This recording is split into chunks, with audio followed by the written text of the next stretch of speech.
Well, look, one way is that Tesla could say to the mechanics in Sweden, okay, we recognize your right to organize. Now, Elon Musk has been clear. He does not believe that labor unions are in the best interest of the company. Peter Bannon is an expert in these ARM-based processors, these custom high-performance, low-power AI-driven chips. And so that Bannon, in my view, will be the long-term fit here. He has an excellent reputation in both the chip and AI communities. He has the experience needed. All that and more, so let's get to it. Tesla stock is down in the pre-market almost 0.5%. Sitting at 241.68, Tesla is up for the week at about 2.5%. As you can see, the volatility has been quite immense. Year to date, Tesla is still up over 100% gains. We're about a week away before I get to exercise my 135 call that I made back in January. I have another call that will expire next week as well. I placed a 237.50 call yesterday, also set to expire on December 15th. Needless to say, I won't be buying 100 shares of Tesla stock at 237.50. Your boy ain't rolling like that. But between now and then, I'm hoping that the total return of this particular contract goes over 100%. Given the market volatility on Friday, I will be eyeing today's opening bell and may place a couple of one-day options. Will I go put? Will I go call? I have no idea, but I do like the thrill of it all. Elon Musk has been staunchly anti-union, but this latest fight could have big implications. Phil LeBeau, why could this situation blow up? Well, it could blow up, John, because right now you've got just this one group of mechanics in Sweden who are asking Tesla to recognize their right to organize as a union. They're not even getting to the part where demands are part of what they're asking from Tesla. Tesla's not even acknowledging that at this point. And now you have other labor unions in sympathy with their counterparts in Sweden who are saying, you know what? Maybe we won't deliver Tesla models to Sweden that are scheduled for transportation there. That's the development today, that there are Norway transport workers who are saying later this month they may stop transporting Tesla models to Sweden. Now, look, in the whole grand scheme of things, those are two very small markets. They're important markets in Europe, but they're still very small in terms of volume. But this could blow up into a bigger issue, John, because Tesla has the only non-union final assembly plant. It's in Germany, and there's no sense that it's going to organize soon. But if this continues to mushroom and it gets more and more support from other labor unions, you know how this could go. How does it not go there in Scandinavia? Well, look, one way is that Tesla could say to the mechanics in Sweden, okay, we recognize your right to organize. Now, Elon Musk has been clear. He does not believe that labor unions are in the best interest of the company, nor in the best interest of some of the workers. He points out that Tesla has given their workers better pay through stock options, et cetera, and that there's no reason to be a part of a union. So let's say they do recognize the mechanics in Sweden. This could all blow over, and that could be the end of it. The flip side of this is that if they don't recognize that the right of that union to organize, what you see in Norway could happen in other countries, and then it starts to spread from there. Look, I'm all for unions, especially if those individuals that are working for those companies are being taken advantage of. Tesla is almost $1 trillion company. That gives you every opportunity to take advantage of their growth profile. Hell, your boy would be a janitor anywhere in a Tesla uniform just to get most of my check in their stock options program. Buying Tesla stock on the cheap as an employee, I would do their worst jobs with a smile on my face. But that's just me. If you unionize a particular part of Tesla, you jeopardize the benefits that they already give you to pay dues to another entity that will argue on your behalf, robbing Peter to pay Paul, I guess. I don't know a whole lot about the history of European unions, and frankly, I don't want the history lesson. But these people feel like they want to be in a union just to be in a union. Well, I don't know what to say. Call for a vote. Let these motherfuckers have what they want. How big of a blow would it be if parts or all of its German workforce unionized? It depends. You know, ultimately, they would be, they're not going to be uncompetitive, but Elon Musk believes that a unionized workforce is not as competitive and not as helpful to the bottom line as what they currently have. in Germany. So if they organize and then they have to negotiate a contract and the costs go up from there, well, then Tesla could argue, look, we are not as competitive within a market that, by the way, guys, is becoming brutally competitive in terms of electric vehicles as the Chinese EVs are starting to flood into that market. And that's really changing the dynamic in terms of electric vehicles. This might be a ridiculous question, but sometimes I wonder, why would Musk run such a high risk in the first place of putting the Gigafactory in Germany, which has historically had, stronger labor unions, or at least Europe more broadly?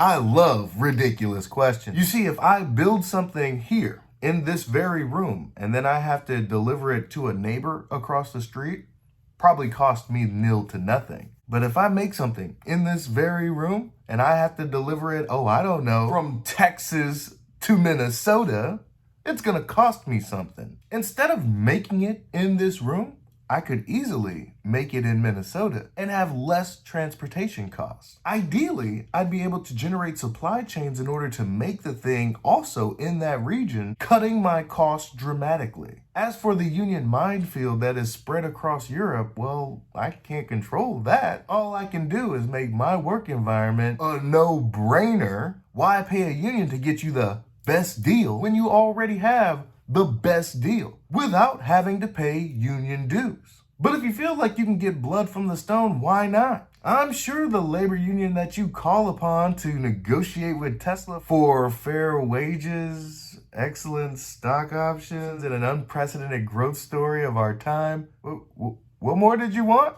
The only advantage I see from a union perspective is that you get more for working less. And honestly, that's why Elon Musk personally is staunchly against labor unions. If the was kicking back sipping Mai Tais on a private island, I'd say you have a point. But Elon Musk is firmly in the category of work hard, play hard. Anywhere in Europe, he was going to run into this issue eventually because all auto plants are unionized in Europe. So it's not that he could have avoided this by putting the plant in a different country other than Germany. And look, Germany is the largest auto market in Europe.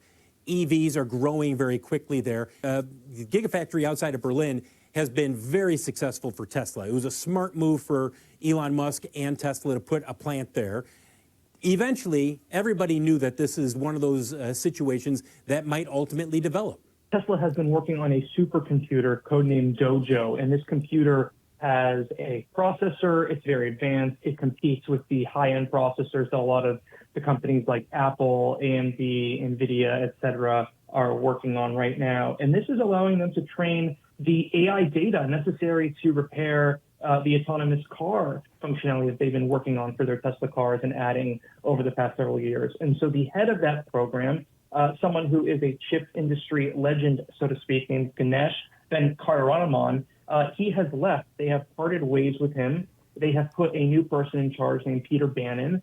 He was a former mid-level chip executive at Apple. He's now leading the program. And obviously, when the head of the program leaves, that means there is some sort of strategy rethink going on, and it is a bit of a blow to the effort. So this is extraordinarily significant news, both within Tesla as well as in the modern processor and AI community. Yeah, this sounds like a very high-level role here. I mean, what are your thoughts then, Mark, on Peter Bannon, and if he's going to be maybe just an interim position on leading this project, or you really need to start widening the scope and look for somebody new to come in?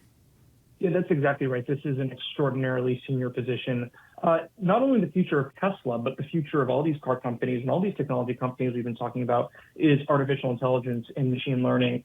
And more so at this level, powered by what are essentially supercomputers based on the fundamental technologies that you're getting in chips and phones and tablets and computers at this point, laptops and such. So Peter Bannon is an expert in these ARM-based processors, these custom high-performance, low-power AI-driven chips. And so that Bannon, in my view, will be the long-term fit here.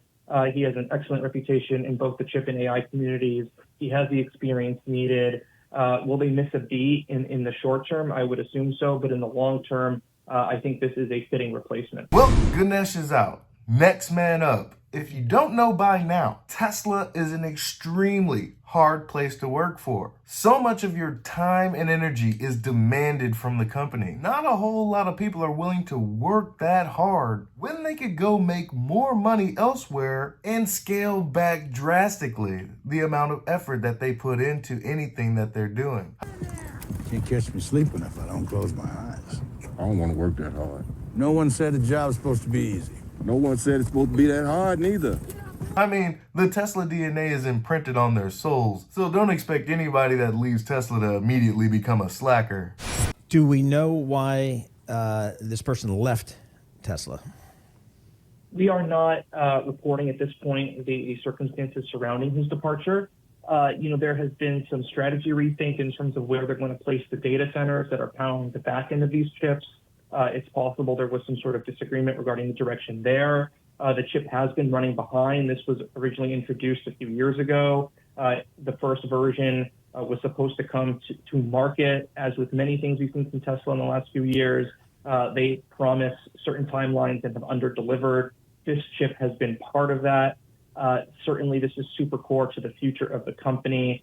So certainly, I think it has been, there has been some shakiness surrounding the project. And anytime there's shakiness around a project of this significance, you may be in for some sort of leadership transition. There's nothing about Dojo that was intended to come to market. The main purpose of Dojo is to serve Tesla's purposes. FSD, Optimus, and whatever else they got cooked up down there. But Elon Musk has expressed his disappointment, not sure if they could accomplish their task, but giving them enough rope to hang themselves. Best of luck to Ganesh in his future endeavors. Tell us, Mark, a little bit more about this Dojo supercomputer project. This is what's behind the self-driving efforts, right? Yes, this is behind the self-driving efforts. This is to capture data using camera sensors on cars and other Tesla equipment. And then what this processor does is it inputs that information into the chip as well as software algorithms in cloud-based data centers. It sort of chops that all up, mixes it together, so to speak, and creates training data for the cars to be able to understand what it has seen and be able to operate autonomously. So this is at the very core of that system. In conclusion, European unions continue to stand against Tesla, and with the minority of workers that would like to be recognized as a union, be careful what you wish for. And Ganesh is no longer leading Project Dojo. Elon Musk has decided to go in another direction. I suppose Elon could have done worse than Peter Bannon. That's all I have for you today. Be easy. Peace.